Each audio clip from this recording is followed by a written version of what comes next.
Hello दोस्तों, welcome back to movie secret recap. Episode की शुरुआत एक प्रिजनर ऑगस्ट टिलमैन से होती है जो बेड के नीचे खुद को छुपाने की प्रैक्टिस कर रहा है। कुछ मोमेंट्स बाद वो एक वेयरहाउस में काम करते हुए दिखता है जहां वो जानबूझकर एक नंबर प्लेट तोड़ता है और उसे डस्टबिन में फेंक देता है, ये कहते हुए कि ये डैमेज्ड हो गई है।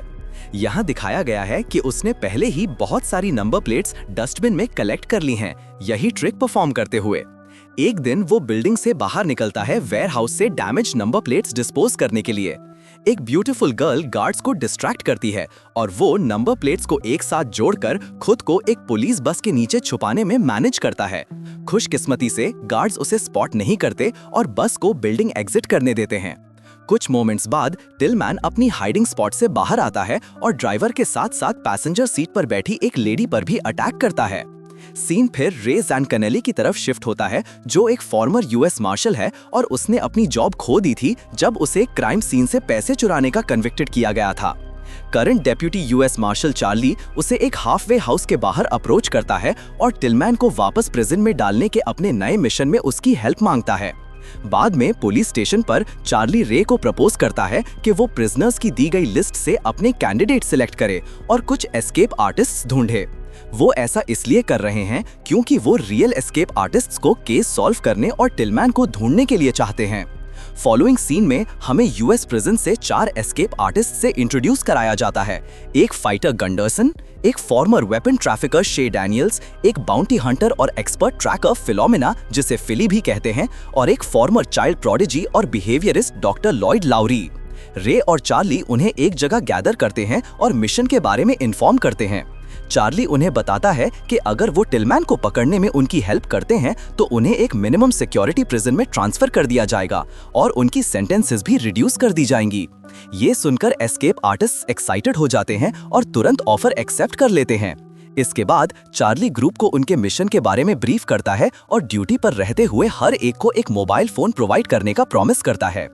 इसी दौरान जूलियन सिम्स, जो मिशन के लिए एक रिसर्च एनालिस्ट है, वहां आती है और चार्ली को इन्फॉर्म करती है कि टिलमैन के बचपन के दोस्तों में से एक जॉन फेल्प्स को पीट कर मारा हुआ पाया गया है। तुरंत टीम क्राइम लोकेशन की तरफ बढ़ती है और काम पर लग जाती है। क्योंकि लॉयड एक बिहेवियरिस्ट है, वो आसपास का एग्जामिन करता है और ऑफिसर्स को बताता है कि टिलमैन उन्हें कंफ्यूज करने की कोशिश कर रहा है फ्रिज पर एक मैक्सिकन सिटी का नाम लिखकर। यहाँ हमें एक मोबाइल फोन दिखाया गया है जो एक टेबल के नीचे छुपा हुआ है, जिसकी हेल्प से टिलमैन ऑफिसर्स की कॉन्वर्सेशन सुन रहा है। फॉलोइंग सीन में सिम्स रे को कॉल करती है और उसे एक बैंक रॉबरी के बारे में इन्फॉर्म करती है जो 1 साल पहले टिलमैन के अरेस्ट होने से पहले हुई थी। जल्दी ही वो केस के बारे में दूसरी इन्फॉर्मेशन कलेक्ट करना शुरू करती है जब टीम एक रेस्टोरेंट में लंच कर रही होती है। इसी दौरान चार्ली गंडरसन को अपने सॉक्स के नीचे एक नाइफ छुपाते हुए ढूंढता है और उसे हैंडकफ करता है। फिर टिलमैन के एक और फ्रेंड जिम्बो को ढूंढने के लिए निकल जाता है। दूसरी तरफ हम टिलमैन को पहले ही जिम्बो के घर के अंदर देखते हैं, उसे टॉर्चर करते हुए, ताकि वो उन पैसों के बारे में रिवील करे जो उन्होंने 1 साल पहले रॉब किए थे। जब जिम्बो आंसर देने से रिफ्यूज करता है तो उसे एक हैमर से मारा जाता है और किल कर दिया जाता है। कुछ मोमेंट्स बाद ऑफिसर्स वहां आते हैं और जिम्बो को एक चेयर पर डेड पाया जाता है। रे भी एक टेबल के नीचे एक मोबाइल फोन स्पॉट करता है और टिलमैन को थ्रेटन करता है कि उसे जल्दी ही पकड़ लिया जाएगा। बाद में कॉप्स कैशियर कार्मेन मैन के घर जाते हैं जो शर्ली बैंक में काम कर रही थी जब रॉबरी हुई थी। डेंजर सेंस करते हुए कार्मेन का बॉयफ्रेंड ऑफिसर्स को अपनी बातों से डिस्ट्रैक्ट करने की कोशिश करता है, जबकि कार्मेन हाउस से ड्राइव अवे करती है। खुशकिस्मती से चार्ली शे को उसके पीछे जाने को कहता है और वो रास्ते में उसे सक्सेसफुली स्टॉप करता है। इंटरोगेशन के दौरान जब कार्मेन टिलमैन को बैंक रॉब करने में हेल्प करने से डिनाई करती है, लॉयड उससे बात करता है और अपनी एक्सपर्टीज से वो कंक्लूड करता है कि वो गिल्टी नहीं है। ठीक तभी एरिका और सिम्स को पता चलता है कि टेलर कायल टेरो ही रॉबरी में एक्चुअल पर्सन इन्वॉल्व है। वो ये भी इन्फॉर्म करती हैं कि कायल ने 1 वीक बाद जॉब छोड़ दी थी और तब से आउट ऑफ कॉन्टैक्ट है। कहीं और जेवियर को कायल के घर पर उसकी वाइफ और डॉटर को थ्रेटन करते हुए देखा जा सकता है।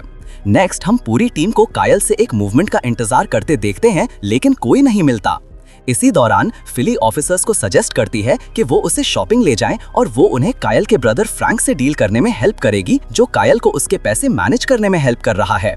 कुछ मोमेंट्स बाद फिली और लॉयड एक कपल के डिस्गाइज में फ्रैंक के बार में एंटर करते हैं, जहां फिली कंटिन्यूअसली फ्रैंक को स्टेयर करती है उसे सेड्यूस करने की कोशिश में। बार क्लोज होने के बाद फ्रैंक उसे एक रूम में ले जाता है और फिली उसके लिए स्ट्रिप करना शुरू करती है। जब फ्रैंक डिस्ट्रैक्टेड हो जाता है, वो उसका सेलफोन स्टील करने में मैनेज करती है और रूम से बाहर निकल जाती है, ये कहते हुए कि वो अभी वापस आएगी। बाहर वो उसके फोन पर कायल का नंबर सर्च करना शुरू करती है, लेकिन ठीक तभी फ्रैंक रूम से बाहर आता है और फिली को इन द एक्ट कैच कर लेता है। वो उसे गले से पकड़ता है, उसकी रियल आइडेंटिटी रिवील करने की थ्रेटन करता है। जब ये सब हो रहा होता है, लॉयड किसी तरह चार्ली को एक टेक्स्ट मैसेज सेंड करने में मैनेज करता है, उसे सिचुएशन के बारे में इन्फॉर्म करते हुए। नो टाइम में चार्ली, रे और शे बार में एंटर करते हैं और फ्रैंक कैप्चर कर लेते हैं। कैप्चर के दौरान रे फ्रैंक को थ्रेटन करने के लिए एक बुलेट फायर करता है। नतीजे के तौर पर चार्ली एंग्री हो जाता है और रे पर चिल्लाता है कि वो उसके ऑर्डर्स फॉलो करे क्योंकि वो टास्क का हेड है। फॉलोइंग सीन में फ्रैंक से कायल का एड्रेस मिलने के बाद टीम कायल के घर पहुंचती है, जहां उन्हें उसकी वाइफ चेयर से बंधी हुई मिलती है। चार्ली उसे खोलता है और वो रिवील करती है कि टिलमैन उसकी डॉटर और कायल को अपने साथ ले गया है। बाद में वो चार्ली को कायल के फेशियल फीचर्स भी प्रोवाइड करती है ताकि उसकी फोटो ढूंढने में हेल्प मिल सके। यहाँ उन्हें पता चलता है कि एक ब्यूटीफुल गर्ल जिसका नाम एमी फ्लिन है, पूरे वक्त टिलमैन की असिस्ट कर रही है। ये पता चलने के बाद कि टिलमैन एमी के साथ कनाडा की तरफ ड्राइव कर रहा है, रे सजेस्ट करता है कि वो उनसे पहले बॉर्डर पहुंचे और टिलमैन कैप्चर करें। बाद में पूरी टीम यूएस कैनेडियन बॉर्डर पर दिखाई देती है, जहां एमी और टिलमैन अपनी कार में गैस स्टेशन पर फ्यूल भरने के लिए रुकते हैं। फिली और शे उनका पीछा करते हैं और टिलमैन को कार से बाहर निकालने में सक्सीड होते हैं, एमी को गाली देने के बाद। जब शे कायल की डॉटर को कार से बाहर निकालने की कोशिश करता है, तो उसे पता चलता है कि उसके बॉडी पर एक बॉम्ब फिटेड है और उसका कंट्रोल टिलमैन के सेलफोन में है। रे टिलमैन के पास जाने की कोशिश करता है और उसे शूट करने की थ्रेटन करता है, लेकिन चार्ली वहां आता है और रे को ऐसा करने से रोकता है। जब टिलमैन रे को बिलिटल कर रहा होता है और एस्केप करने की कोशिश कर रहा होता है, चार्ली उसे सीधा शोल्डर पर शूट कर देता है। एपिसोड के लास्ट सीन में लॉयड को अपनी डॉटर से एक मिनिमम सिक्योरिटी प्रिजन के अंदर बात करते हुए देखा जा सकता है। फिली एक कंप्यूटर यूज कर रही है और अपना बैंक बैलेंस चेक कर रही है, और शे अपनी गर्लफ्रेंड की फोटो देख रहा है और प्रिजन से बाहर निकलने का दिन गिन रहा है। एपिसोड एंड होता है रे चार्ली को एक्सप्लेन करते हुए कि उसने क्राइम सीन से पैसे अपनी डॉटर के लिए कार खरीदने के लिए चुराए थे। सेकंड एपिसोड क्लेटन पेनिटेंशियरी में शुरू होता है, जहां पूरी प्रिजन फैसिलिटी एक मास मर्डरर जेवियर प्राइस की एग्जीक्यूशन की तैयारी कर रही है, जो कुछ दिनों में होने वाली है। एग्जीक्यूशन से पहले जेवियर कुछ टूल्स कलेक्ट करता है, जैसे एक बेडशीट और एक बॉक्स ऑफ पेपर क्लिप्स। अपनी एग्जीक्यूशन के दिन जब प्रिजन फैसिलिटी बिल्डिंग के आसपास इलेक्ट्रिसिटी डबल चेक कर रही होती है, जेवियर पेपर क्लिप्स यूज करके एक स्पार्क क्रिएट करने में मैनेज करता है और अपनी प्रिजन सेल को आग लगा देता है।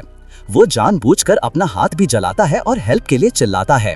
जब उसे प्रिजन हॉस्पिटल ले जाया जाता है, वो डॉक्टर पर अटैक करता है और बेडशीट की हेल्प से अंदर की एक छोटी सी ओपनिंग से एस्केप कर जाता है।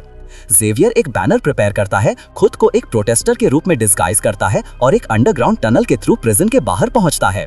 बाहर जब एक फीमेल प्रोटेस्टर उसे जेवियर के रूप में रिकॉग्नाइज करती है, तो वो उसे नीचे गिरा देता है और उसकी कार के साथ एस्केप कर जाता है। सीन फिर पुलिस स्टेशन की तरफ शिफ्ट होता है, जहां लॉयड और शे को जेवियर को ढूंढने के लिए प्रिजन से वापस लाया जाता है। यहाँ उन्हें पता चलता है कि फिली ने प्रिजन कंप्यूटर यूज करके कुछ पैसे चुराए थे और उसे उसकी पिछली प्रिजन में वापस भेज दिया गया है, उसकी सेंटेंस डबल्ड होने के साथ। वो फिली के रिप्लेसमेंट एरिका रीड को भी नोटिस करते हैं और वंडर करते हैं कि उसके पास क्या स्पेशल एबिलिटी है। चार्ली एरिका से कॉन्ट्रैक्ट पेपर साइन करवाता है और उसे अपनी टीम में शामिल करता है। जल्दी ही टीम को जेवियर और उसके क्राइम्स के बारे में ब्रीफ किया जाता है, जिसमें यह भी शामिल है कि वो प्रिजन से कैसे एस्केप्ड हुआ। लेकिन इन्फॉर्मेशन अभी भी इनकंक्लूसिव है, तो एरिका सजेस्ट करती है कि वो जेवियर की वाइफ से बात करे उसके बारे में और जानने के लिए। कहीं और जेवियर अपने एक घर जाता है और उसे जला देता है। नेक्स्ट सीन में पूरी टीम जेवियर की वाइफ से मिलने पहुंचती है, जो उन्हें बताती है कि उसका हस्बैंड एक नाइस मैन है। ठीक तभी सिम्स रे को कॉल करती है और उसे जेवियर के नाम पर एक हाउस के बारे में इन्फॉर्म करती है, जो उसने 1 साल पहले एक ऑक्शन में खरीदा था। कुछ मोमेंट्स बाद जब टीम हाउस पहुंचती है, तो वो शॉक्ड होते हैं उसे जला हुआ देखकर। लेकिन फोरेंसिक्स टीम फिर भी एक box of melted plastic retrieve करने में मैनेज कर लेती है।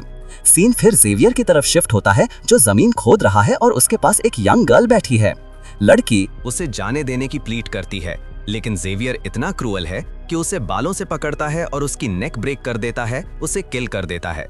इसके बाद टीम एक शॉप पर पहुंचती है, जहां ओनर मेंशन करता है कि जेवियर ने उस पर अटैक किया था एक एक्स का प्राइस टैग चेंज करने के बाद। एरिका सजेस्ट करती है कि जेवियर टूल को किसी को मारने के बजाय किसी चीज को तोड़ने के लिए खरीद रहा है। ठीक उसी वक्त सिम्स रे को कॉल करती है और उसे एक प्रॉपर्टी के बारे में बताती है, जो जेवियर ने हाल ही में एक साइलेंट एरिया के आसपास खरीदी थी। रे और चार्ली इमीडिएटली लोकेशन की तरफ बढ़ते हैं और हाउस के बेसमेंट में एक लड़की को ट्रैप्ड पाया जाता है। वो लड़की से इंटेरोगेट करने की पूरी कोशिश करते हैं, लेकिन वो उन्हें कोई भी आंसर्स प्रोवाइड करने से रिफ्यूज करती है। अचानक ऑफिसर्स लीव करने से पहले लड़की बोलती है और एरिका को इन्फॉर्म करती है कि जेवियर ने उसके जैसी और लड़कियों को ट्रैप किया हुआ है।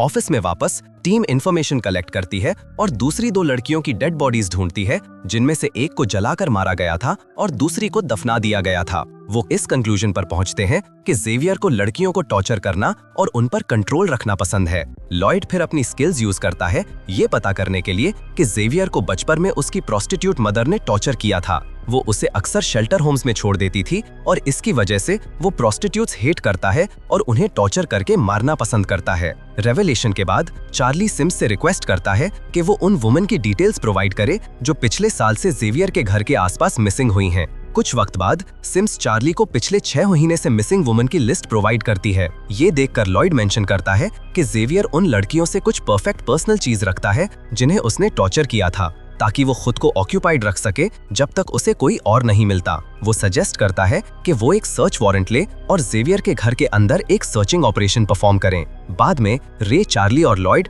जेवियर के घर पहुंचते हैं और सर्च करना शुरू करते हैं, भले ही उसकी वाइफ उन्हें ऐसा करने से रिफ्यूज करती है। कुछ देर बाद लॉयड जेवियर के आर्ट कलेक्शंस को क्लोजर लुक से देखता है और एक वुमन का टूटा हुआ मोलर टूथ ढूंढता है। नेक्स्ट उन्हें एक वुमन का फिंगर नेल और एक सिंगल स्ट्रैंड ऑफ हेयर भी मिलता है। रे सजेस्ट करता है कि वो हेयर पर डीएनए टेस्ट रन करें ताकि मिसिंग थर्ड गर्ल की लोकेशन पता चल सके। नेक्स्ट सीन में जब टीम थर्ड गर्ल को ढूंढने की कोशिश कर रही होती है, उन्हें फोरेंसिक से एक वीडियो मैसेज मिलता है जिसमें जेवियर एक वुमन टॉर्चर कर रहा है। क्योंकि वीडियो बहुत डार्क है, ऑफिसर्स वुमन रिकॉग्नाइज नहीं कर पाते।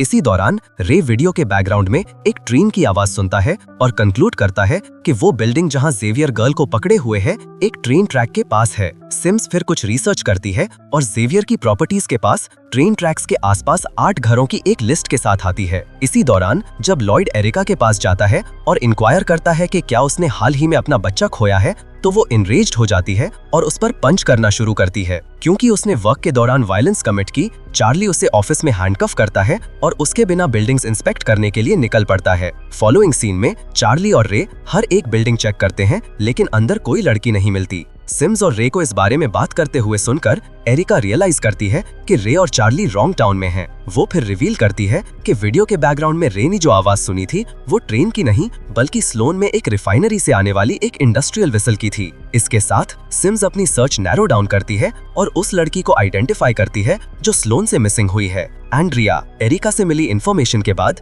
टीम उस घर पर पहुंचती है जहां जेवियर एंड्रिया को टॉर्चर कर रहा है। जब जेवियर हाउस को आग लगाता है और एंड्रिया को बाहर निकलने वाला होता है, रे और चार्ली उसे कन्फ्रंट करते हैं, जिसकी वजह से वो वापस हाउस में दौड़ता है। वो एंड्रिया को फ्लोर पर छोड़ देता है और जले हुए हाउस में ऊपर की तरफ दौड़ता है। चार्ली एंड्रिया को हाउस से बाहर निकालता है जबकि रे जेवियर का पीछा करता है। फाइनली कोई रास्ता ना होने की वजह से जेवियर विंडो से कूदने पर मजबूर हो जाता है। खुशकिस्मती से शे, जो बाहर इंतजार कर रहा होता है, उसे पकड़ लेता है और उसके फेस पर पंच करता है। जेवियर के पकड़े जाने के बाद चार्ली उससे मिलने जाता है और उसे अश्योर करता है कि वो अपनी बाकी लाइफ सॉलिटरी प्रिजन में गुजारेगा, उन टॉर्चर्स एक्सपीरियंस करते हुए जो उसने इनोसेंट गर्ल्स पर किए थे। एपिसोड के लास्ट सीन में चार्ली रे को एरिका के पास्ट के बारे में एक्सप्लेन करता है और उसने अपने फादर्स के मर्डर्स को कैसे ट्रैक डाउन किया और उन्हें बिना पकड़े गए किल कर दिया। एरिका के बारे में सब कुछ जानने के बाद रे उससे मिलने जाता है और सजेस्ट करता है कि वो अपना एंगर कंट्रोल करे अगर वो टीम में रहना चाहती है और अपनी सेंटेंस रिड्यूस करना चाहती है। एपिसोड एंड होता है एरिका के टीम के साथ कंप्लाई करने और अपने एंगर पर पूरा कंट्रोल रखकर काम करने के लिए अग्री करते हुए।